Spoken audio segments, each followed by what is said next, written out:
over 250,000 individuals are reported missing every year, with estimates of actual missing person cases that are left unreported pushing that total to more than 300,000 cases annually.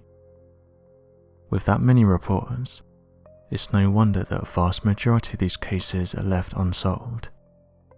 However, every now and then there's a series of missing cases that emerge that are so peculiar, they become the subject of impossible to explain theories. Known as the missing 411, there appears to be a substantial number of missing person cases related to the disappearances of individuals from national parks.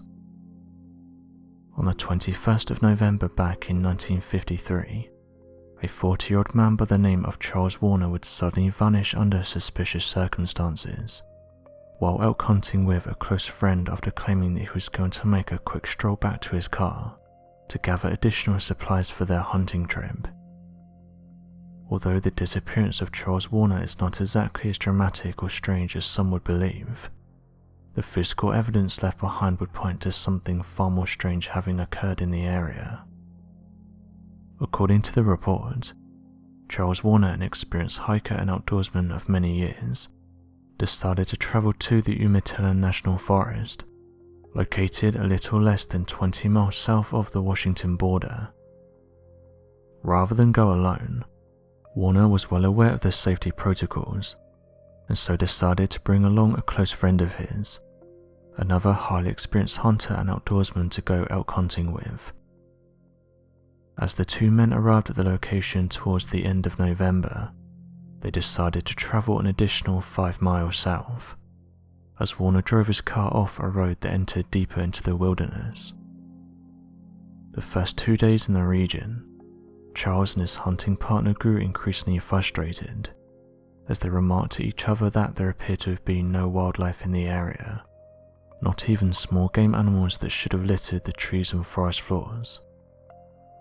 It was on the 21st of November during Saturday morning that Charles Warner and his hunting partner decided to end the trip to begin prepping for Thanksgiving, given the fact that not a single elk had been spotted by either men the entire time they'd visited the region.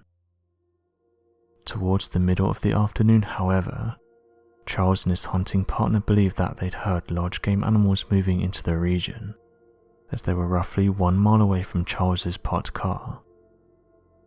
After spending a few minutes looking for the animals and tracking their possible location, Charles told his hunting partner that he was going to return to his car momentarily to bring along some additional supplies, as they were planning on following the elk for quite some distance.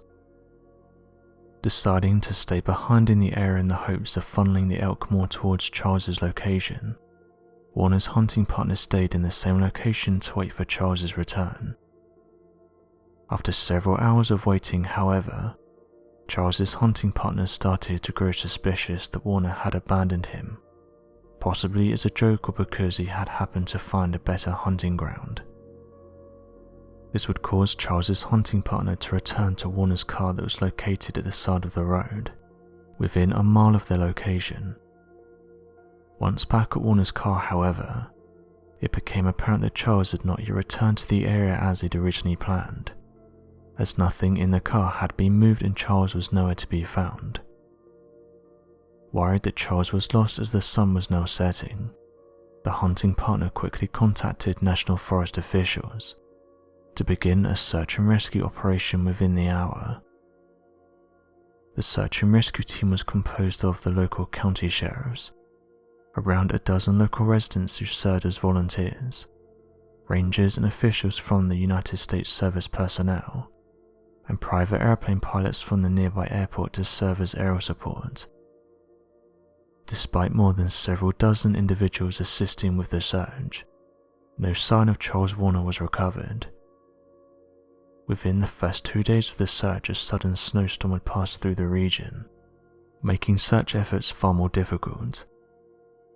On the third day of the search, Charles's 2 sons would join the search and rescue efforts, and would assist in trying to locate their father in the region, but would still be unable to find any sign of Charles within a 6-mile radius. It would be around this time that a bizarre series of physical evidence was uncovered, that led investigators into believing that something far more peculiar had occurred in the area. Although it was impossible to verify, search and rescue volunteers believed that they'd found tracks that belonged to Charles Warner, coming back through a muddy region slightly covered by fresh snow. The tracks had made a straight path to the car, and had prints that directly matched the shoes of Charles Warner's. Oddly enough, the tracks appear to have suddenly ended roughly 2,000 feet from the car's location, as if Charles Warner had suddenly lifted off the ground, or had removed his shoes and covered his tracks in a deliberate manner. Despite looking in a more than 10-mile radius surrounding where Warner had last been seen, no other signs of Charles was uncovered by search and rescue volunteers, and the worsening weather conditions would make it increasingly difficult for the operation to continue any further. On the 29th of November 1953, the official organised search and rescue for Charles Warner was ended. However, on the 30th of November, a small newspaper clipping announced that he had been found underneath a tree, with researchers saying that previous members had searched close to this area, but didn't find him. The small newspaper clipping stated that he had a heart attack. So what do you make of these cases? Be sure to leave your questions and answers in the comment section below, and help us to grow this community while working to solve these unexplained mysteries. Thank you for watching, and don't forget to subscribe for more videos.